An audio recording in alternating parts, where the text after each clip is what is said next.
ഒരു കാട്ടിൽ മിടുമിടുക്കനായ ഒരു സിംഹമുണ്ടായിരുന്നു. കാടിന്റെ മുക്കും മൂലയും ചുറ്റിക്കറങ്ങുകയായിരുന്നു അവന്റെ പ്രധാന വിനോദം. ഒരു മഴവില്ല് കാണണം, അതാണ് സിംഹത്തിന്റെ ഏറ്റവും വലിയ ആഗ്രഹം. കാട്ടിലെ മുതിർന്നവർ മഴവില്ലിന്റെ ഭംഗിയെപ്പറ്റി പറയുന്നത് സിംഹം കൊതിയോടെ കേട്ടിരിക്കും. അങ്ങനെ ഒരു ദിവസം ചെറിയ ചാറ്റൽ മഴ പെയ്യാൻ തുടങ്ങി. മഴ മാറി ആകാശം തെളിഞ്ഞപ്പോൾ സിംഹത്തിന് ഒരു ആകാംക്ഷ. മഴവില്ല് വന്ന് കാണുമോ? സിംഹം ഓടി തൊട്ടടുത്ത കുന്നിൻ മുകളിൽ കയറി ആകാശത്തേക്ക് നോക്കി.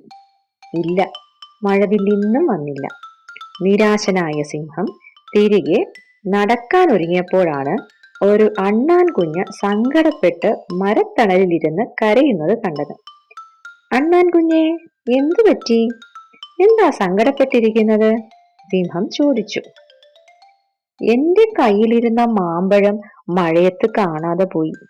തേടി നോക്കി, കിട്ടിയില്ല. അണ്ണാൻ കുഞ്ഞ് കരച്ചിലായി. അണ്ണാന്റെ കരച്ചിൽ കണ്ട് സിംഹത്തിന് സങ്കടമായി. വിഷമിക്കല്ലേ, ഞാൻ സഹായിക്കാമല്ലോ. സിംഹം അണ്ണാൻ കുഞ്ഞിനെ ആശ്വസിപ്പിച്ചു. രണ്ടുപേരും ചേർന്ന് മാമ്പഴം തേടാൻ ആരംഭിച്ചു. ഒരുപാട് സമയം തേടിയിട്ടും മാമ്പഴം കിട്ടിയില്ല. സിംഹത്തിന് നിരാശയായി. അണ്ണാൻ കുഞ്ഞിനെ സഹായിക്കാൻ കഴിഞ്ഞില്ലല്ലോ. അങ്ങനെ സങ്കടപ്പെട്ടിരിക്കുമ്പോഴാണ് ആകാശത്ത് നിറങ്ങൾ തെളിയുന്നത് സിംഹം ശ്രദ്ധിച്ചത്. ആ, മഴവില്ല്!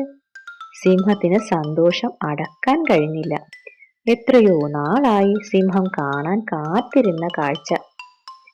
സിംഹം പറയുന്നത് കേട്ട് അണ്ണാൻ ആകാശത്തേക്ക് നോക്കി. മഴവില്ല് കാണാൻ നല്ല ഭംഗിയുണ്ട്, പക്ഷേ എന്റെ മാമ്പഴം. അണ്ണാൻ കുഞ്ഞ് സങ്കടത്തോടെ മുഖം താഴ്ത്തി.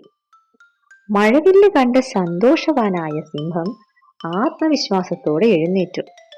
നമുക്കൊന്നുകൂടി തേടി നോക്കാം, ഇത്തവണ മാമ്പഴം തീർച്ചയായും കിട്ടും, സിംഹം പറഞ്ഞു. അങ്ങനെ കുറച്ചു നേരത്തെ അന്വേഷണത്തിനൊടുവിൽ സിംഹം മാമ്പഴം കണ്ടെത്തി. അണ്ണാൻ കുഞ്ഞിന് സന്തോഷമായി. അങ്ങനെ അവർ നല്ല സുഹൃത്തുക്കളായി കഴിഞ്ഞു.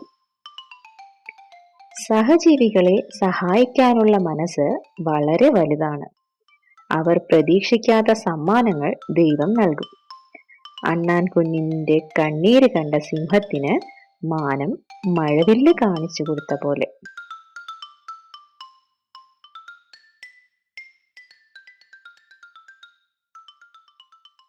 Please subscribe and click the bell icon.